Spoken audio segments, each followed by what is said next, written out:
পিএইচপি কোরআনের আলো, পিএইচপি কোরআনের আলো। বিল্লার প্রতিযোগী হাফেজ হুজাইফা আহমদ আসছে মঞ্চে। পিএইচপি কোরআনের আলো। আসসালামু আলাইকুম ওয়া রাহমাতুল্লাহি ওয়া বারাকাতুহু। ওয়া আলাইকুম আসসালাম ওয়া রাহমাতুল্লাহি ওয়া বারাকাতুহু। ভালো আছেন হুজুর? জি আলহামদুলিল্লাহ। আজকের যে প্রশ্নটি আপনাকে করব, যে আয়াতটি তেলাওয়াত করব, সে আয়াতটি যে পৃষ্ঠায় রয়েছে তার পূর্বের পৃষ্ঠার শুরু থেকে আপনাকে তেলাওয়াত করতে হবে।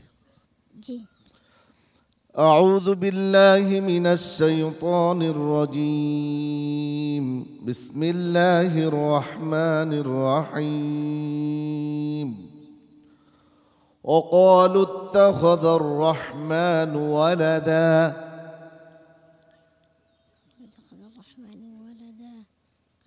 وما نتنزل إلا بأمر ربك. أعوذ بالله من الشيطان الرجيم. بسم الله الرحمن الرحيم. وما نتنزل إلا بأمر ربك له ما بين أيدينا وما خلفنا وما بين ذلك وما كان ربك نسيا.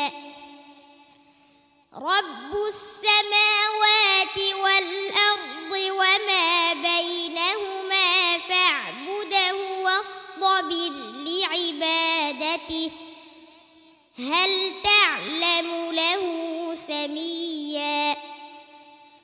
ويقول الإنسان أإذا ما مت لسوف أخرج حيا.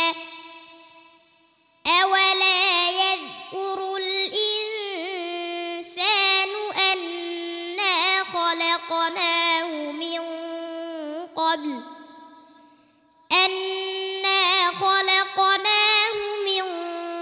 قبل ولم يك شيئا.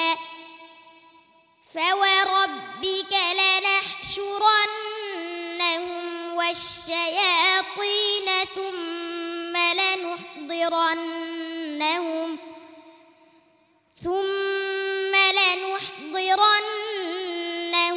حول جهنم جثيا. ثم لننزعن من كل شيعة أيهم أشد على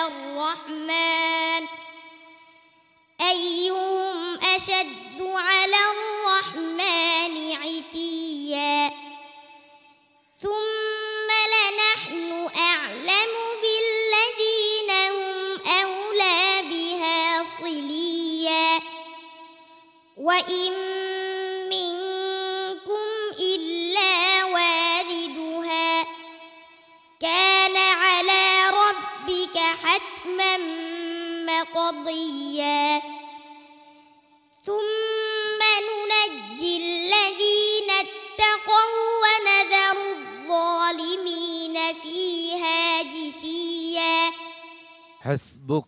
صدق الله مولانا العظيم وصدق رسوله النبي الكريم. মাশাআল্লাহ। হুজাইফা আহমদ এত ছোট যে ওকে ধরতেও আমার কষ্ট হয়। ওকে কোলে নিয়ে কথা বলতে পারলে বেশি ভালো হতো। সম্মানিত বিচারক হাফেজ মাওলানা আবু ইউসুফ আজ একটু শুরুর দিকে হোঁচট খেয়েছে, কিন্তু সামগ্রিকভাবে তার পারফরমেন্স কেমন ছিল? মুবারকবাদ যে এই বয়সে হাজার হাজার হাফেজদের পেছনে ফেলে দিয়ে এই স্টেজে আসা, এবং বিগত দিনে ভালো পারফরমেন্স তার ছিল, আজকেও কিন্তু এর ব্যতিক্রম নয়।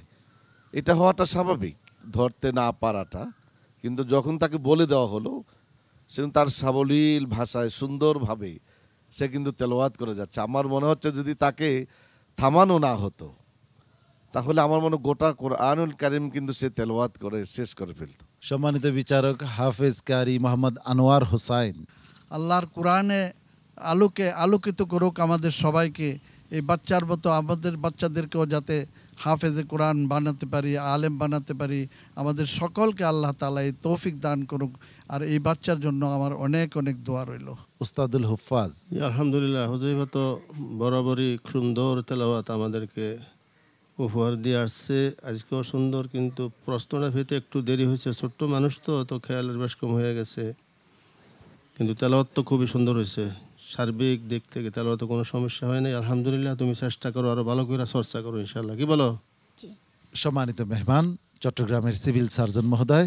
ইফতারির সময় শরবত পান করলে আমাদের যেমন একটা শান্তি লাগে, ওর এই কোরআন তেলাওয়াতটা শুনে আমার কাছে এরকম একটা বেহেশতি একটা অনুভূতি লাগলো, সেটাই বুঝছি। এই অনুষ্ঠান থেকে আমাদের সবার ইমানি শক্তি বাড়বে ইনশাআল্লাহ।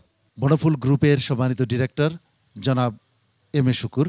আলহামদুলিল্লাহ, এটা ছোটো ছেলে মানে তো দোয়া নাতি আছে, তখন প্রত্যেকদিন হাবাই দিয়া পড়ে মানে বান্না হাতে তার লাগে তারে কোরআন শিক্ষা দিয়ে কোরআন মস্ত গুড়িয়ে ইয়া বড় শুকুরিয়ার হতা।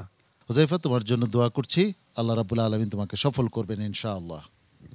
আসসালামু আলাইকুম ওয়া রাহমাতুল্লাহি ওয়া বারাকাতুহু। কোরআনের আলো